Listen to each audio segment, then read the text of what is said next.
In this video, I'll show you how to view an email in the browser inside Mailchimp step by step. This is a quick and useful trick if you want to see exactly how your campaign looks in a web browser, share a clean browser version with someone, or make sure your email is easy to read outside of inbox formatting. If this tutorial helps you, make sure to hit like and subscribe for more simple Mailchimp tips and tutorials. Now let's get into it. First, open your browser and go to Mailchimp. Once you're logged in, you'll land on your Mailchimp dashboard. From here, look at the main menu and click on Campaigns. This is where all of your email campaigns are stored, including drafts, sent campaigns, and any scheduled emails you've created. After you click Campaigns, you'll see a list of your emails. Find the email you want to view in the browser. If you have a lot of campaigns, take your time and locate the correct one so you don't open the wrong message. Once you've found it, click the three dots next to that email.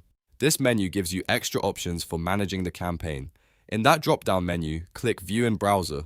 Mailchimp will then open a browser-friendly version of your email in a new tab. This lets you see the campaign as a web page, which is especially helpful if you want to check formatting, confirm links, or make sure the email displays properly when viewed outside of an inbox. If you're reviewing a campaign before sharing it, this browser view is a great way to double-check the layout and content. It can also be useful if a subscriber asks for a web version of the email or if you want to test how the message appears on different devices and browsers. And that's it. You've successfully learned how to view an email in the browser in Mailchimp. It only takes a few clicks, but it can save you time and help you make sure your campaigns look professional before or after sending.